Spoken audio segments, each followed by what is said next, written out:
Fala pessoal, beleza? Professor Romão aqui. Agora nós vamos começar a falar sobre a América e seus povos, ok? E antes de mais nada, a gente tem que entender que antes da chegada dos europeus aqui, mais precisamente antes dos espanhóis e depois dos portugueses, existiam povos que já habitavam na América e que inclusive nem tinham o nome de América. América vai vir bem depois, né? Vem depois aí, inclusive de Cristóvão Colombo, vem depois de Pedro Álvares Cabral, só vai ser dado esse nome posteriormente quando Américo Vespúcio ele vai descobrir que as terras até então descobertas, elas tinham proporções continentais.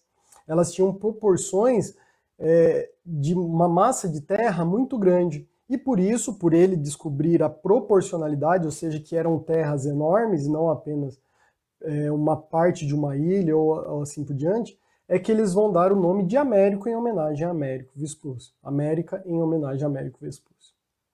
E aí, quais povos que nós vamos tratar? A primeiro momento, nós vamos tratar agora de astecas, incas e maias, ou na sequência como está aqui no vídeo, astecas, maias e incas. Vamos lá? Antes de mais nada, quais são os povos que aqui chegam, né? Os povos que chegam aqui são os espanhóis, portugueses e ingleses. Primeiro, os espanhóis com Cristóvão Colombo, depois com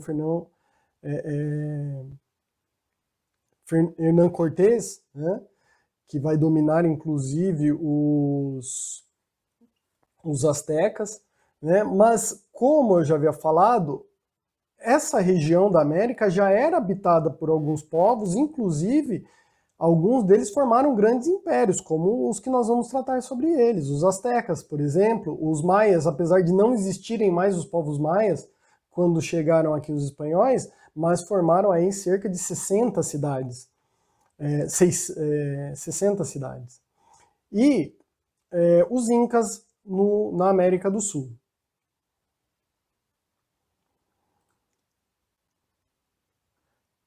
Os espanhóis, então, vão ficar com a maior parte da América Central, quando da sua chegada, e bastante espaço da América do Sul. Os portugueses, uma grande extensão da América do Sul, que é o Brasil, né, apesar de um pouquinho menor do que na época, e os ingleses com a América do Norte, né, na realidade as 13 colônias, que na realidade não é a América do Norte, é o leste da América do Norte, somente uma faixa litorânea em comparação com o que é hoje os Estados Unidos, e com algumas ilhas do Caribe.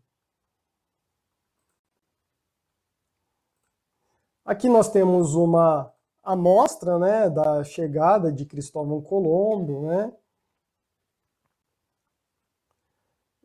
demonstrando aqui a chegada dos espanhóis, inclusive, tá? E aqui, como que é a proporcionalidade de cada um desses povos? Em vermelho nós temos os astecas, em verde nós temos os maias, e lá embaixo, com um tom aí, vamos dizer, mais dourado, os incas, tá? Então é essas as regiões que nós vamos tratar. Lembrando que a região onde está verde também era dominada pelos astecas. Mas e os maias? Os maias já não existiam mais como civilização. Eram diversas pequenas tribos dominadas pelos astecas. Tinham que pagar impostos, ou se não eram invadidos e assim por diante. Transformados em escravos.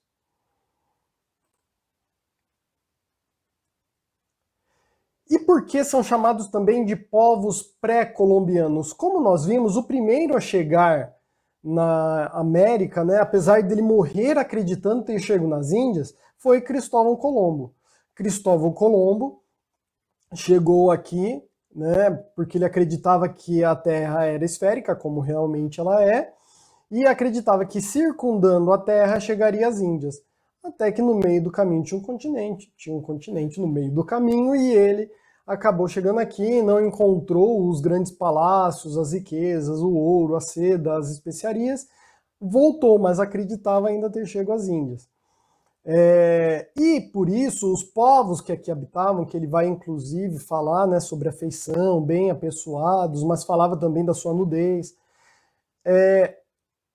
Por causa disso, os povos, e por causa dessa inconsistência dele acreditar ter chegado às Índias, ele chama esse povo de índios, porque acreditava ter chegado às Índias, então esse erro histórico, né, esse erro de geolocalização de Cristóvão Colombo, cria a nomenclatura dos povos que aqui habitavam. Esses povos, apesar de serem chamados de índios, hoje serem chamados de ameríndios, também serão chamados de povos pré-colombianos. O que isso quer dizer? Que são povos que aqui habitavam antes da chegada de Cristóvão Colombo, que seria o primeiro europeu a chegar nessas terras, né? Novas não, porque é novas para os europeus, mas nessas terras com os seus habitantes. Por isso que não se fala mais descobrimentos, mas sim a chegada dos europeus. Teve até historiador que falou que deveria ser chamado de o Grande Encontro, né? Esses povos pré-colombianos, eles eram muito diferentes entre si, cada um tinha sua própria cultura, nós vamos ver aqui, inclusive, as diferenças que são os três principais, mas existiram outros povos, tá? Na linguagem, na cultura e até mesmo no desenvolvimento. Por exemplo, nós vamos ter os astecas, que eram um império, inclusive o Tlatoani, que era o imperador asteca, era considerado um deus ou um representante dos deuses em algum momento. E ele era o imperador de todo o território, de todo o império, né? Já nos maias eram cidades-estados, muito parecido com o sistema que havia na Grécia, onde cada cidade tinha o seu próprio governante, suas próprias leis, seu próprio comércio, seu próprio imposto. O que ligava eles era a cultura, a ancestralidade, língua, eles tinham tudo isso parecido.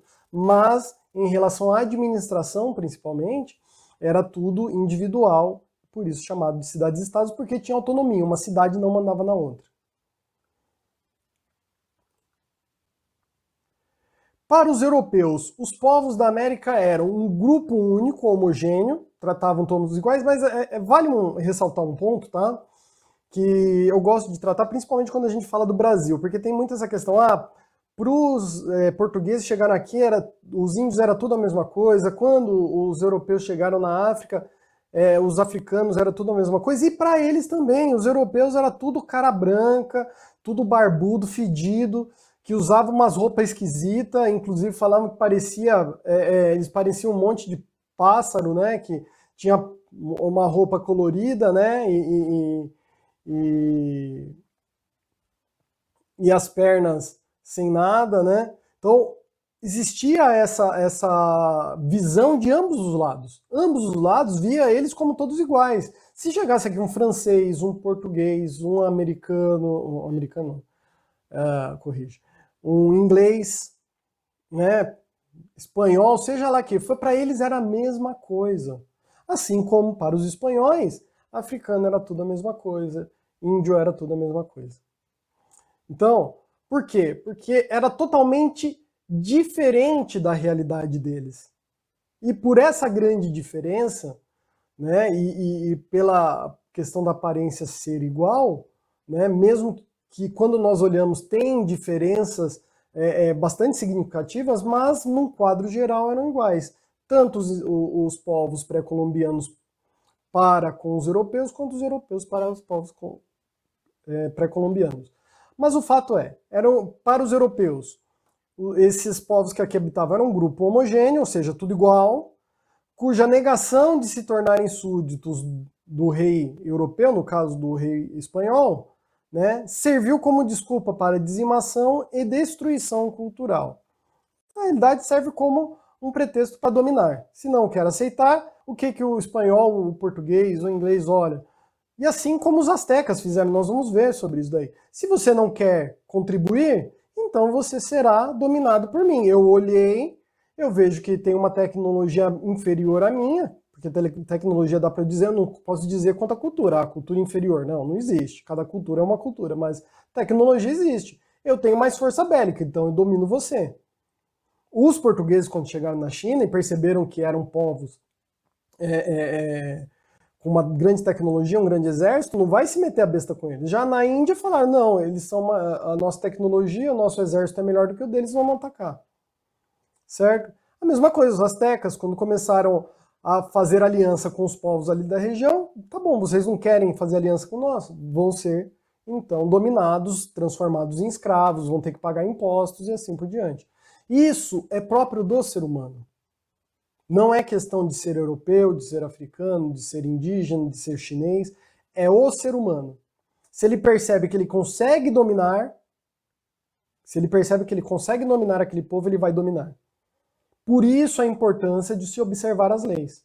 Por isso a importância do surgimento das leis. Porque a gente vai desde um padrão alto, que é uma civilização referente a outra, quanto de um indivíduo mais forte em relação ao indivíduo mais fraco. Então, os astecas, vamos lá. Os astecas, né, têm uma origem que é na América do Norte, na região onde hoje é os Estados Unidos. Esse povo, que é o asteca, eles vão se chamar de mexicas, por isso México, tá? E eles tinham uma lenda, né? E essa lenda é que eles saindo das suas terras, que era Aztlán, por isso a Azteca, os povos de Aztlán, os astecas, os mexicas que habitavam Aztlán. E aí quando eles chegam na região e começam a interagir com os povos de lá, que inclusive ao chegarem lá eles vão ser dominados por outros povos, que eram mais fortes na região, e eles vão falar, eles não chamavam eles de mexicas, eles falavam, os de Aztlán, são os de Aztlán, por isso que ficaram astecas. Então o local de origem dos mexicas era Aztlán, por isso astecas, e eles migraram do norte, vieram dos Estados Unidos. Né? Na época não existia Estados Unidos, mas para vocês se localizarem. Tá? E existia um mito, né, que um deus havia falado para eles, né, esse deus aqui, ó, Huitzilopochtli. Desculpem aí que eu não sei falar asteca, né? Huitzilopochtli.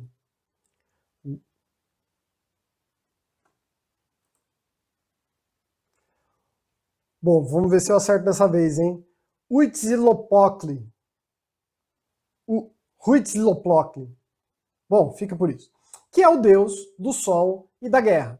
E ele faz uma profecia e fala, ó, quando vocês avistarem uma águia em cima de um cacto comendo uma serpente, lá vocês irão construir a vossa cidade. Eu tô parecendo um deus, né? O deus europeu, né? Lá vocês irão construir a cidade de vocês, que se chamará Tenochtitlan. E quando eles começam a migrar, na realidade eles estão indo procurando isso. Quando eles chegam num lago chamado Texcoco, na região de Texcoco, e vêm em cima de um brejo, não era nem um lago nem terra firme, era um brejo. Né? Pisava, afundava, mas não era pura água. E aí eles veem essa cena. Uma águia em cima de um cacto comendo uma serpente. O que não é muito difícil de se observar numa região desértica que tem águia e que tem uma serpente, porque as serpentes são a comida e também são os predadores naturais da serpente, são as águias. Então, não é difícil. E eles veem, então, essa imagem que, inclusive, está na bandeira do México, tá? Se vocês olharem, daqui a pouco eu vou colocar para vocês, tem essa imagem aí da bandeira do México.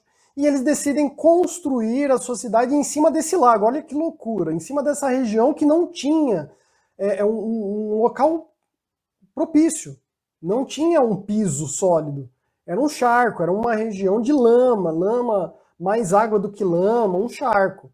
Por isso que é chamado, inclusive, de uma cidade lacustre, porque ela é uma cidade, ou lacustre é à beira do lago, ou no meio do lago, no caso dela, no meio do lago. E eu vou mostrar aqui uma representação de como é na cidade, que inclusive hoje está a cidade do México, capital do México.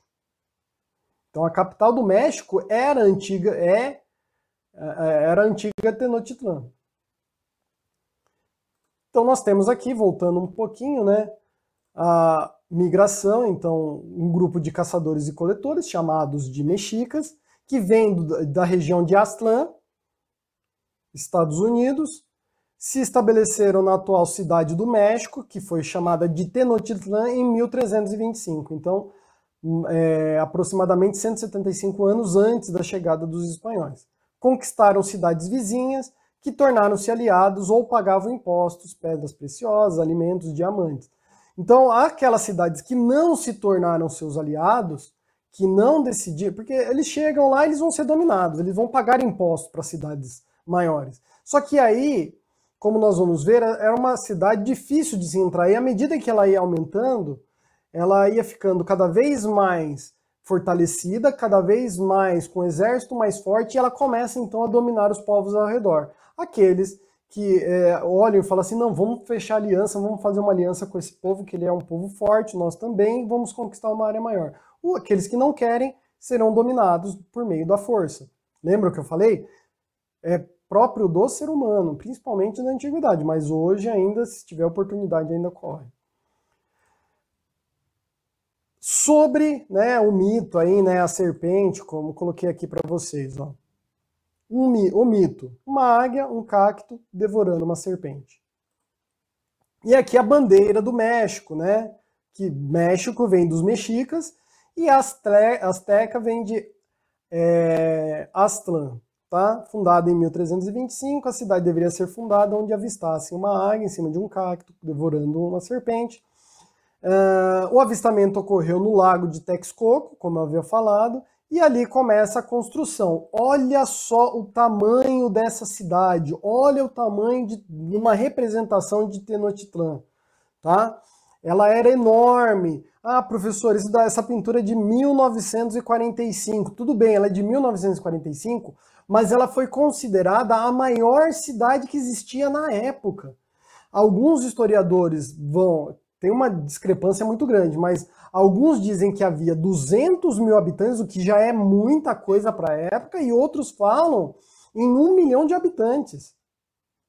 Então, era uma cidade enorme, principalmente para os padrões da época, que na Europa, nesse momento, a gente está saindo da Idade Média, saindo de uma época de crise, numa época de mortes, em que 1/3 da população europeia morreu, então as cidades eram muito pequenininhas, e então dá para ver como era, e ela era recortada de canais. Por quê? Porque ela foi construída no meio do brejo. Inclusive, eles melhoraram esses canais para ficar de melhor navegação, principalmente por causa do comércio. Tá? Então, essa cidade de Tenochtitlán. E aí eles começam a fazer alianças, o que vai fortalecer, eles vão se tornar um grande império. Então, Tenochtitlán, junto com Texcoco e Tlacopan. Essas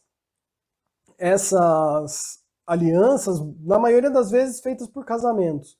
Então, as famílias, né, dos líderes acabavam se unindo em casamento e gerou aí uma grande aliança, junto com o domínio e outros povos menores que também vão participar dessa aliança, e aqueles que não participassem eram dominados e teriam que pagar impostos.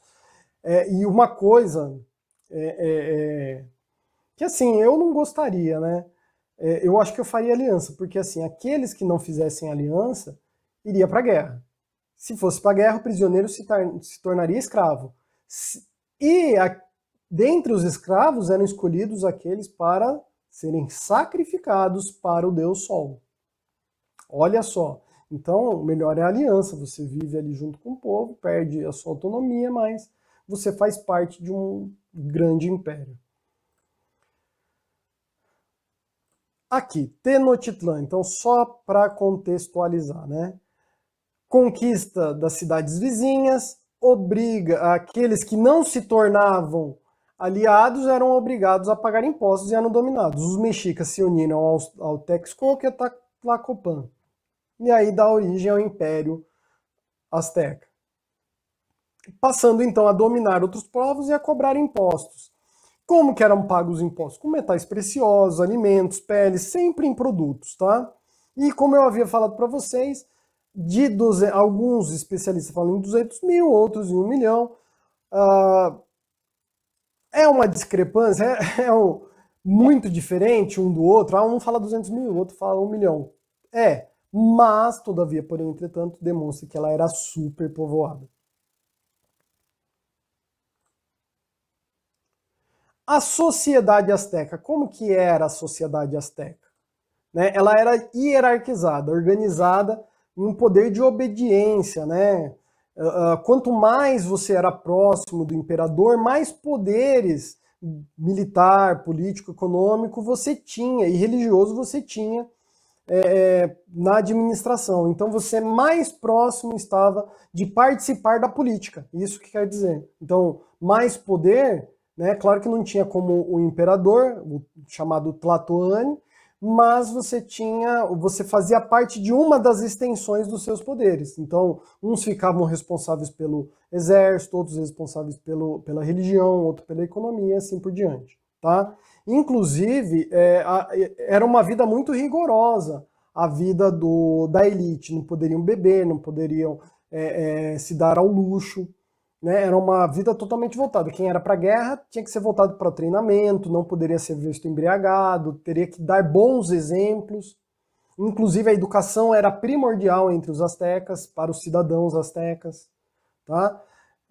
Então, era uma civilização bastante hierarquizada, mas ao mesmo tempo aqueles que estavam na elite deveriam demonstrar, né, que eram diferentes, né, que eram pessoas com prestígio, mas também especiais.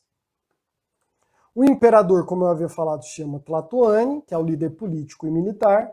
Os guerreiros e sacerdotes formavam a elite. Os artesãos e camponeses, que é a maior parte da população, então artesãos, camponeses, comerciantes, mas também existiam os escravizados e aqueles que eram endividados, pobres, que muitas das vezes se transformava em escravos também. Então, muito parecido, o sistema de escravidão é interessante porque é muito parecido no mundo todo da antiguidade. Então, primeiro, o escravo, ele era principalmente prisioneiro de guerra. Mas aquele que ficava devendo e não pagava suas dívidas poderiam se tornar escravo, até, claro, pagar suas dívidas. Em alguns momentos, aquele que era pobre, tinha medo de morrer de fome ou que seus filhos morressem de fome, poderia se oferecer como escravo para fugir dessa extrema pobreza e poder ser sustentado. Em troca, ele virava propriedade de alguém. E a alimentação? Principalmente milho, feijão, pimenta, abóbora, peru, pato do mato, entre outros, tá? Mas o principal de todos é o milho, tanto para os astecas quanto para os maias. Aqui nós temos um quadrinho que vocês podem ver sobre a sociedade asteca, né? Mas mais ou menos igual a uma pirâmide, né? Então, do mais poderoso para o inferior. Primeiro o imperador, é claro, depois os guerreiros e sacerdotes, que era a elite, depois os comerciantes, e dentre os comerciantes também tinha aí construtores, tinham joalheiros e assim por diante, né? Eles eram ricos, mas não tinham o mesmo prestígio, tá? Depois os artesãos e agricultores, que é a maior parte da população, e que se baseavam principalmente no cultivo do milho, que é a base, né? E faziam construções, barragens, canais e assim por diante, principalmente na forma como que era Tenochtitlan, né? Só relembrando aqui.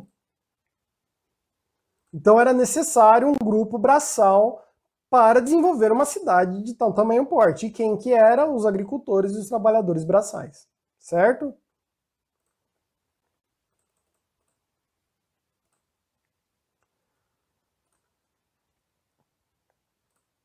Voltando aqui.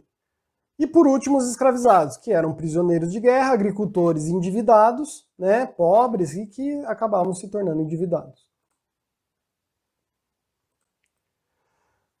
Os comerciantes eram chamados de potitecas, tá? Potitecas. E apesar de ricos, não tinham o mesmo prestígio da elite, dos guerreiros e dos sacerdotes. Por quê? Os guerreiros eram aqueles que combatiam e conseguiam dominar novos territórios, conseguiam escravos, e escravo, nós vamos ver, é muito importante porque ele serve de sacrifício. E os sacerdotes também, ele era responsável pela ligação com o mundo espiritual. Aqui dá para ver, então, os comerciantes, apesar de enriquecidos, não podiam usar as mesmas roupas que a elite e eram obrigados a serem generosos fazendo doações para os grupos mais pobres. Então, eles eram enriquecidos.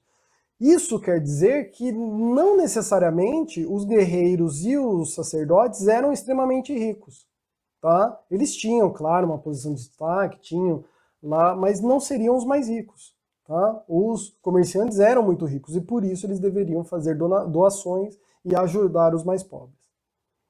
Essa é uma visão mais romântica, né, do povo. Não vamos dizer que era bem assim, tá? O comércio e os impostos. Os comerciantes, responsáveis pela circulação dos produtos, isso é muito importante. Por quê? Porque existiam várias cidades do domínio. E para manter o domínio, não bastava somente o domínio por meio da força. Também existia uma relação de dependência. E principalmente dependência comercial. Não somente eles deveriam comprar os produtos que vinham de Tenochtitlan, como também deveriam fornecer produtos que eram necessários em Tenochtitlan, porque tinha uma grande movimentação e uma grande população. Então deveria existir isso daí. E aí, né, os comerciantes obtinham jade, né, conchas, casco de tartaruga, âmbar, pele de jaguar e forneciam tecidos, joias, ervas medicinais. Então tudo isso daqui era comercializado por eles, tá? Os astecas tinham 4 grandes pagamentos de impostos por ano e a arrecadação variava de acordo com produção. Como assim, professor? Por exemplo, quando que eles iam pagar o imposto, os agricultores? Assim que eles cultivassem os alimentos. Então depois da colheita é que iriam pagar os impostos. O criador, depois que vendesse o seu rebanho, e assim por diante, de acordo com a sua profissão, é que você pagava o imposto. Os arrecadadores, né, os fiscais cobradores de impostos, eram chamados de Kalpix, né? Por isso que vem o Pix aí de pagamento? Não, não é isso. Ele sempre acompanhado de um escriba que iria registrar tudo que era arrecadado principalmente para o imperador, tá? E era necessário, inclusive, esses arrecadadores e esses escribas, porque ao longo de todo o território começou a existir grandes feiras que circulavam uma grande quantidade de mercadorias, como vestuários, joias, peles de animais, alimentos das mais diversas partes ali no Império Azteca, inclusive até mesmo de fora, tá?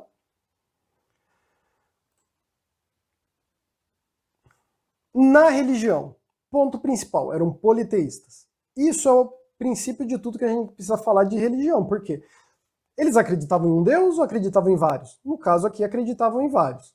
E aí a gente já começa a entender como funcionava como que funcionava a religiosidade deles. Então eles criam em vários. Tinham 4 deuses principais que foram os criadores do mundo, né? E o homem foi criado a partir de uma massa de milho, ossos e sangue dos deuses, tá? De um dos 4 deuses principais. Na realidade, existia um deus antes desses 4 deuses principais, que na realidade geralmente ele é pintado sendo 2, mas ele era 1, mas porque ele era vamos dizer assim, o primeiro deus hermafrodita, porque ele era tanto homem quanto mulher. E aí ele gera esses 4 deuses que vão criar o mundo, e por isso ele é chamado de o Deus Criador. Tá? E aí vem aqui, né?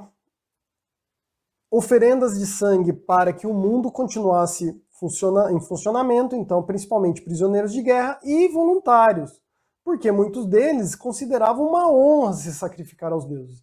Então vamos por partes. Primeiro, vamos lá. A criação do homem. Os seres humanos haviam sido criados já 5 vezes e não tinha dado muito certo. Eu acho que até agora não deu certo, mas eles acham que deram, né? Então, acreditavam que a última apenas que deu certo, né? Eu acho que ainda não deu, mas eles acreditaram que essa última, quinta, de 5, uma deu certo, né? Mais ou menos, mas vai, deu certo. Por quê? Porque eles conseguiram prosperar, conseguiram funcionar por si só, vamos assim dizer, né? porque eles começaram a se alimentar do milho e começaram a ficar mais fortes e sobreviver.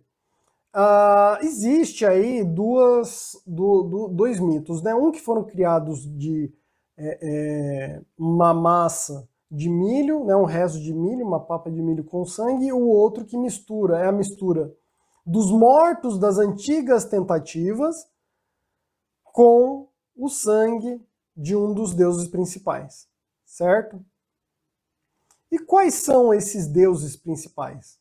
Tá na mão, né? Deuses mais importantes. O mais importante deles, Tlaloc. Professor, não é o do Sol? Não, é o Tlaloc, porque é ele que faz com que surja, né, a natureza. Através da chuva é que vem a fertilidade. Então, Tlaloc é considerado o principal deus. Depois, Quetzalcoatl, né, da vida, da vegetação, alimento, força espiritual, é o deus da serpente emplumada. É um dos deuses mais representados pelos astecas. Aquele outro lá que eu tentei falar, né, Huitzilopochtli, que é o deus da guerra, não sei para que o nome, acho que é justamente para você não ficar chamando muito ele, né, o deus da guerra. O Xipetotec, que é o deus da fertilidade. O Meteotli, que é o deus da criação, que é aquele que é hermafrodita, né, ou seja, é homem e mulher no mesmo corpo. E o Centeotli, que é o deus do milho. Ah, professor, que monte de nome é esse? Não, vou mostrar um por um para vocês aqui. Se é uma videoaula, se é uma aula online, de que adianta eu dar uma aula assim e não colocar as imagens? Então, os deuses, né? Primeiro, Tlaloc, deus da chuva. Essa pintura aqui é do Frei Bernardino, tá no livro que ele escreveu, de 1577. Então, muitas das coisas que ele pegou foram dos descendentes dos astecas que foram fornecendo, né, elementos para ele construir aí essa pintura dele. Então, o deus da chuva, depois, né, o deus da serpente emplumada, né, que é um dragão. Serpente emplumada para mim é um dragão, né, só faltou as 4 patas. Que era um dos principais deuses astecas também, e o deus da guerra, que eu não vou tentar falar de novo o nome, que vocês já devem estar dando risada bastante de mim. Depois o Xipetotec, que está aqui, né, com uma ave na mão, tudo mais, que é o deus da fertilidade, ok? E é interessante ele segurar uma ave porque um dos principais responsáveis pela fertilidade, nascer principalmente árvores e tudo mais, é o pássaro. O pássaro come, tem as abelhas, tem até mesmo o morcego, mas o pássaro também, ele come, e quando ele defeca, né, ele só sai inteiro a semente. E a semente, junto com as fezes dele, é bem fértil, né? Então ela entra no solo, ela cai no solo, depois a terra vai recobrindo e ela nasce, né? Assim como também a fezes do morcego e de vários outros animais, tá? Então é interessante aí como ele é pintado, né? O deus da criação, o Meteotli, que era macho e fêmea, e deu à luz aos 4 deuses principais, que vão ser os criadores. E o deus do milho, Centeotli, né, ele está inclusive aqui com um pote, com comida e tal, oferecendo aí. Aí uns animalzinhos aí em volta dele. Certo? O sacrifício humano.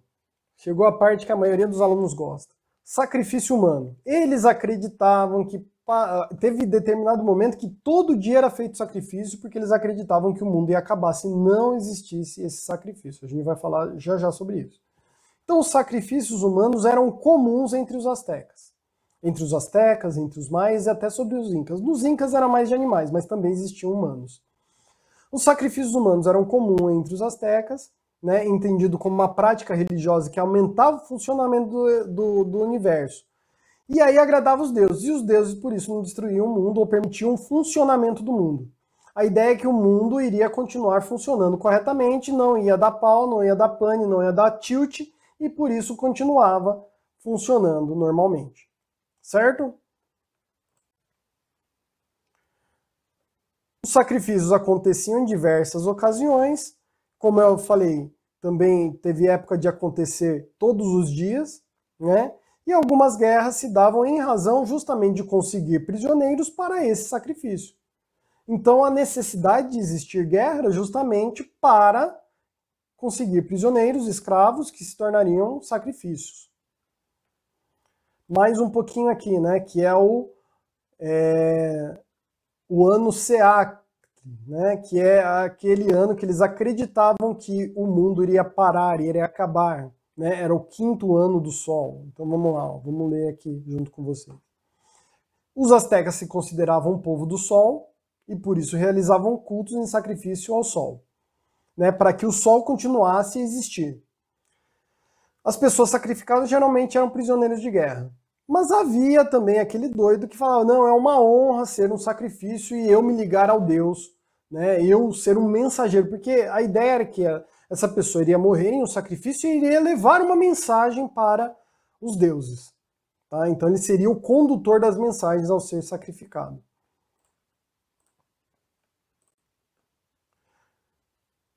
O sacrificado atuaria então como um emissário e levaria uma mensagem para o Sol. E aí vem aqui o texto, né, de Leandro Carnal, que ele fala que a cabeça mais brilhante de Campinas, né, da Unicamp. No universo frágil, instável e à mercê de catástrofes, a confiança no futuro era algo fora de propósito. Isso se deve até mesmo pelo fato de que os maias eles vão deixar de existir por causa de catástrofes climáticas, principalmente por uma grande estiagem. E aí não vai ter plantação, não vai ter alimentos e o povo começa a perecer e morrer de fome aos milhares. Então, na antiguidade, não somente aqui, na Europa, na Ásia, na África, você contar com o futuro era algo muito estável, tá? Não existia tecnologia para reverter os problemas, né? Ou até mesmo por causa de pragas, não existia fertilizantes ou agrotóxicos, né? A cada 52 anos, o calendário asteca anunciava o ano Seacli, um ano do possível fim dos tempos, do 5º Sol. Então é o ano do 5º Sol. Ao final deste ano, um terror coletivo tomava conta da população, que receosa de o Sol não nascer mais, ou não mais nascer, multidões varavam a noite depositando sua confiança nos sacerdotes que tentavam interpretar a posição das estrelas e sacrificavam inúmeras pessoas. Então, no final desse ciclo aí, que durava 52 anos, era o período de auge, onde tinha sacrifício e as escadas dos templos ficavam recobertas de sangue, lavadas de sangue, porque era sacrificado pessoas uma após a outra. Por exemplo, até várias pessoas num dia só. Tudo para, vai lá e fala, porque não é para deixar o sol nascer, para deixar o universo funcionando. E eles olhando as estrelas, interpretando as estrelas, né, da maneira deles, né? E o povo lá em oração. Então, quando chegava nesse ciclo, muitos deles, é claro, que os próprios sacerdotes botavam essa preocupação no povo. Isso daí não é próprio da cultura asteca, tá? Existiu muito no cristianismo, existiu muito em outras culturas, né? O pesar que um religioso ele acaba colocando de acordo com a sua visão, então, e até mesmo na Bíblia diz isso, né? A gente está indo um pouquinho para o cristianismo, porque lá nós temos os textos que fala, né? Que fala que o jugo de Deus é menor, né? O peso das palavras de Deus, da vontade de Deus é menor do que o do homem. Porque o homem interpreta da maneira dele e ele faz com que as pessoas ajam em extremo fanatismo. E nenhuma religião, na realidade, prega isso, né? E aí que dá para vocês verem, né? A preocupação e eles fazendo inúmeros sacrifícios para garantir o sol. Certo? Então aqui, ó, o sacerdote arranca o coraçãozinho, oferece ao sol, fala, vai lá, manda uma mensagem, fala com o sol, fala, por favor, não fica sem aparecer para nós, tá bom? Tá bom? Não aparece para nós? Aparece, tá bom? Por fim, vale ressaltar que era uma teocracia. O que isso quer dizer? Que o líder, o Tlatoani, ele era considerado, por alguns, inclusive, um deus, né? Ele residia em Tenochtitlã e era considerado um deus, uma encarnação de um deus, ou, em alguns momentos, um representante dos deuses. Mas quando chegaram aqui os europeus, eles consideravam, inclusive, o líder dos astecas, quando chegaram aqui, era o famoso Montezuma, que vai receber de braços abertos o Hernán Cortés, né? Que, inclusive, vocês imaginam, vamos parar, imagina a cena. Você nunca viu um outro povo com uma feição diferente da sua. Aí você vê